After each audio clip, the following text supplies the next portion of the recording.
Hello students, আমি Bablu. Welcome to my YouTube channel WB study point. আজ আমরা আলোচনা করব তোমাদের অষ্টম শ্রেণীর অর্থাৎ ক্লাস 8-এর ইংলিশ বিষয়ের জন্য যে সম্পূর্ণ নতুন মডেল অ্যাক্টিভিটি টাস্ক, যেটি 2022 সালের জানুয়ারি মাসের জন্য প্রকাশিত হয়েছে, তার সম্পূর্ণ সমাধান আমি তোমাদের জন্য তৈরি করে নিয়েছি। এর আগের ভিডিওয়ে আমি অষ্টম শ্রেণীর বিভিন্ন বিষয়ের মডেল অ্যাক্টিভিটি টাস্কগুলো সলভ করে দিয়েছি। তোমরা দেখে না থাকলে ডিসক্রিপশনে লিঙ্ক দেওয়া আছে, অবশ্যই গিয়ে দেখে নেবে। আর আজ আমরা ইংলিশ বিষয় নিয়ে আলোচনা করব। এর সমস্ত প্রশ্নের সমাধান আমি তৈরি করে নিয়েছি। তোমরা ভিডিওটি শেষ পর্যন্ত দেখো এবং ভালোভাবে বুঝে নিয়ে খাতায় লিখে নাও। বিদ্যালয় থেকে তোমাদের যখন জমা দিতে বলবেন, অবশ্যই গিয়ে জমা দিয়ে দেবে। তো চলো দেখে নেওয়া যাক। বলেছে দেখো, প্রথমে read the passage given below and answer the questions that follow. বলছে যে প্যাসেজটি বা অনুচ্ছেদটি তোমাদের দেওয়া হয়েছে, এটি ভালো করে পড়ো এবং নিচের প্রশ্নগুলোর উত্তর লেখো। তো চলো আমরা এটা একটু পড়ে নিই। Now the boy whose name was John had always obeyed his mother. এখন যে ছেলেটির নাম ছিল জন, সে সবসময় তার মাকে মেনে চলত। So he went about his farm work with a heavy heart but did not again mention the sea. সুতরাং সে কোথায় তার ফার্মে চলে গেল কাজ করার জন্য একটি ভারাক্রান্ত হৃদয় নিয়ে, এবং সে কখনোই সেই সমুদ্রে যাওয়ার কথা আর সে মনে করেনি। ওয়ান ডে, একদিন, he had been walking behind the plough. তিনি সেই চষা জমি বা লাঙল দেওয়া জমির পাশ দিয়ে হাঁটছিলেন পেছনে।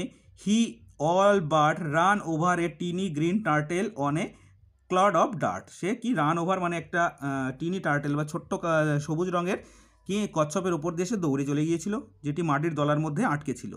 হি picked the turtle up and set it on his head. সে সেটিকে তুলল এবং তার মাথার উপর রাখল। হোয়ার হি নিউ, যেখানে সে জানতো, ইট উড বি সেফ, সে সেটি সুরক্ষিত থাকবে। When he was done with প্লয়িং, যখন তিনি সেই চাষের কাজ শেষ করে ফেললেন বা লাঙল দেওয়া শেষ করে ফেলল, John plucked the turtle from his head, সে তার মাথা থেকে সেই কচ্ছপটিকে নামালো। টু হিজ আর্টার সারপ্রাইজ, সে হতভম্ব বা বিস্মিত হয়ে গেল। হি ফাউন্ড দ্যাট, সে দেখলো যে it had turned into a tiny green fairy man, সেই সবুজ টার্টেলটি কী হলো, একটি গ্রিন ফেয়ারি ম্যান অর্থাৎ একটি সবুজ পরিতে তৈরি হয়ে গেল। দ্যাট স্টুড আপন হিজ পাম, যেটি তার হাতের উপর দাঁড়িয়ে আছে, অ্যান্ড বোর্ড, এবং মাথা নত করছে। তো নিশ্চয়ই তোমরা বুঝে নিলে, খুব তাড়াতাড়ি আমি পড়ে দিলাম। তো চলো এবার আমরা প্রশ্নগুলোর সমাধান করি। এবার দেখো, অ্যাক্টিভিটি অনেক দুটো প্রশ্ন আছে, 1x2 অর্থাৎ 2 নম্বর। এ আছে টিক দ্য কারেক্ট আনসার। একে আছে John was engaged in a domestic work, B motor work, C farm work. তাহলে জন এঙ্গেজ ছিল বা ব্যস্ত ছিল কিসে? ঘরের কাজে, মোটরের কাজে, না ফার্মের কাজে, বা তিনি কি ফার্মের কাজ করছিলে, তাহলে কি হয়ে যাবে আমাদের ফার্ম ওয়ার্ক। এরপরে আছে দেখো 2-এ, the tiny turtle was found on the dash, বা অপশান দেওয়া আছে দেখো, A plough, B clod of dirt, C seaside. কোথায় পেয়েছিল? সে মাটির দলার ভিতরে বা মাটির ঢেলার ভিতরে, তাহলে কী হয়ে যাবে আমাদের অপশান বি উত্তর সঠিক। তোমরা কিন্তু উত্তরটি এইভাবে লিখবে, একের দাগে জন was engaged in, option B দিয়ে লিখবে, সি দিয়ে লিখবে ফার্ম ওয়ার্ক। 2-এর দাগে লিখবে the tiny turtle was found on the, option B দিয়ে লিখবে ক্লাউড অফ ডার্ট। ঠিক আছে। এরপরে আছে দেখো বিয়ে, write T for true and F for false statement in the given box. এই বক্সগুলোয় ট্রু ফলস লিখতে হবে। Give supporting statement for your answer, তোমার যে উত্তরটি হয়েছে তার উপর যুক্তি দেখাতে হবে। তো প্রথমে আছে দেখো একে, John had never obeyed his mother. তাহলে জন কখনোই তার মাকে মেনে চলতো না, নিশ্চয়ই এটি সঠিক নয়, এটি হয়ে যাচ্ছে আমাদের ফলস। সাপোর্টিং সেন্টেন্সটি আমরা এখানেই পেয়ে যাব, দেখো John had always obeyed his mother, তাহলে সাপোর্টিং সেন্টেন্সটি আমরা ওটাই লিখব। তাহলে দেখো সাপোর্টিং স্টেটমেন্টটি এভাবে লিখবে, John had always obeyed his mother. ঠিক আছে। 2-এ আছে দেখো, the little turtle that John found was green in colour. তো এটি আমাদের ট্রু হবে, কারণ দেখো যে আমি দেখিয়ে দিচ্ছি বইতে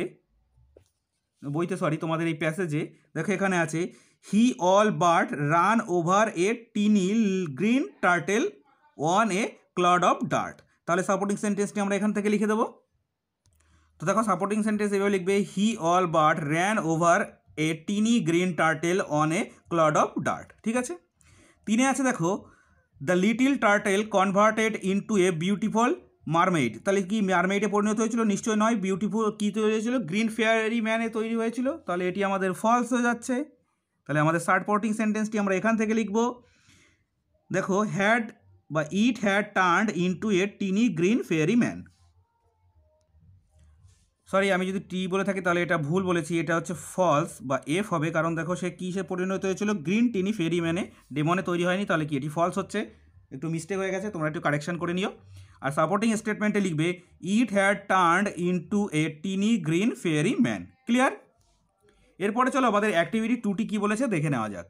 বলেছে match the following words with their antonyms, অর্থাৎ বিপরীত শব্দ দিয়ে আমাদের অ্যান্টোনিমগুলো বক্সটি আমাদের পূর্ণ করতে হবে। তোমরা কিন্তু অবশ্যই বক্স করে করে লিখবে, আমি তোমাদের এখানে খাতায় বা এই পোস্ট নিয়ে আমি দাগ টেনে করাচ্ছি। এখানে দেখা আছে টিনি, টিনি মানে ক্ষুদ্র, আর এখানে আছে ডিসওবেড মানে অমান্য করা, লাইট মানে হালকা, হিউজ মানে বিশাল বড়, আনসেফ মানে অসুরক্ষিত। তাহলে টিনি মানে ছোট, তাহলে হিউজ হয়ে যাচ্ছে আমাদের বড়, তাহলে আমাদের এই হিউজে চলে যাচ্ছে। এরপরে আছে তো সেফ মানে সুরক্ষিত, আনসেফ মানে অসুরক্ষিত, তাহলে সেফ চলে যাচ্ছে আনসেফে। এরপরে আছে ওবে, ওবে মানে মান্য করা, আর ডিজ ওবে মানে অমান্য করা, তো আমাদের এখানে হয়ে যাবে ডিজ ওবে। এরপর আছে তোকে হেভি, হেভি মানে ভারী, আর লাইট মানে হালকা, তো আমাদের এই লাইটে চলে যাবে 4 নম্বরটি। ঠিক আছে? তোমরা কিন্তু সুন্দর করে পাশে এরকম বক্স করে লিখবে। 1 নম্বর দিয়ে লিখবে টিনি, টিনির পাশে লিখবে হিউজ, সেফের পাশে লিখবে আনসেফ, ওবের পাশে লিখবে ডিজ ওবে, এবং হেভির পাশে লিখবে লাইট। ক্লিয়ার? এবার দেখো অ্যাক্টিভিটি 3তে বলেছে write a paragraph in about 80 words on protection of wild life, you may use the following points. এই পয়েন্টস বা ফলোয়িং যে পয়েন্টগুলো আছে নিচের পয়েন্টগুলো দিয়ে তোমাদের কি প্রোটেকশন অফ ওয়াইল্ড লাইফ অর্থাৎ বন্য জীবন রক্ষা করার উপর একটি প্যারাগ্রাফ রচনা করতে বলেছে 80টি শব্দের মধ্যে। তো আমি প্যারাগ্রাফটি তোমাদের জন্য তৈরি করে নিয়েছি, হয়তো বা 80টি শব্দের থেকে একটু বেশি হয়ে গেছে, কারণ এর থেকে ছোট করে আর লেখা সম্ভব হলো না। তো পয়েন্টগুলো আছে দেখো, ডিস্টার্বনেস অফ ইকোলজিক্যাল ব্যালেন্স মানে বাস্তুতন্ত্রের যে সমতা আছে সেটি নষ্ট হচ্ছে, man's greed and selfishness causing gradual extinction of wild life অর্থাৎ মানুষের লোভ এবং স্বার্থপরতা দিন দিন এই বন্যপ্রাণীদের বা বন্য জীবনকে কমিয়ে দিচ্ছে। ডিফরেস্টেশন, তার মধ্যে আরেকটা আছে কি ডিফরেস্টেশন, বন জঙ্গল ধ্বংস, less space for accommodation of wild life সেই বন্যজীবন ধারণ করার জন্য অল্প জায়গা, urgent need for protection of wild animals বন্যপ্রাণীদের রক্ষা করার জন্য ব্যবস্থা গ্রহণ করতে হবে, কনক্লুশন মানে উপসংহার দিতে হবে। তো চলো আমরা উত্তরটি দেখে নিই। তো দেখো তোমরা এভাবে হেডিং করবে প্রোটেকশন অফ ওয়াইল্ড লাইফ, এবার লিখবে দেখো with the extinctions of a lot of wild life in today's world it is very important to preserve the wild life. বলছে অবলুপ্তির পথে যে ওয়াইল্ড লাইফ অর্থাৎ বন্যজীবন হারিয়ে যাচ্ছে আমাদের দিনে প্রতিদিন, এটি আমাদের খুবই গুরুত্বপূর্ণ এটিকে সংরক্ষণ করা। The wild life is very important to the human and also important to maintain the biological circle of nature. তাহলে এই ওয়াইল্ড লাইফ অর্থাৎ বন্যজীবন কি খুবই গুরুত্বপূর্ণ টু দ্য হিউম্যান মানুষের জন্য, অ্যান্ড অলসো এবং আরও ইম্পর্ট্যান্ট টু মেনটেন গুরুত্বপূর্ণ the biological circle of nature অর্থাৎ বাস্তুতন্ত্রের যে চক্রটা আছে প্রকৃতির সেটা রক্ষা করার জন্য আমাদের এই বন্য জীবনটা খুবই গুরুত্বপূর্ণ।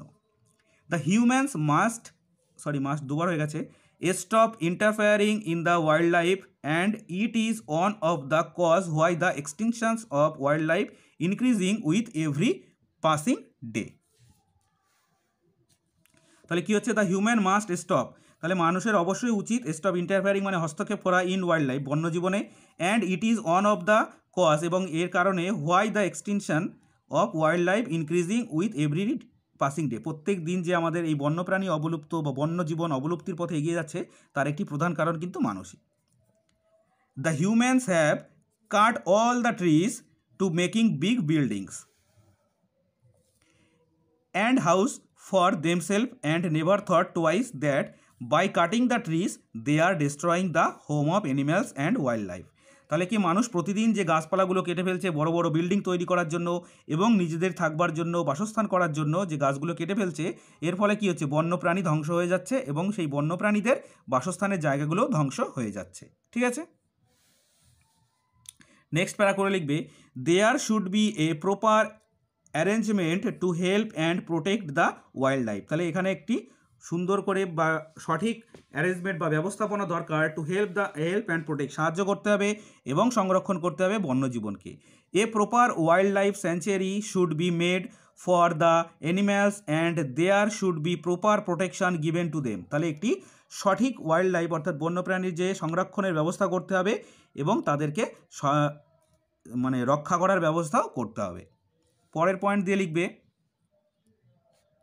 India has taken various step to protect the wild life. তাহলে ভারতবর্ষ কী করেছে, বিভিন্ন রকম পদক্ষেপ গ্রহণ করেছে এই জীবনকে রক্ষা করার জন্য।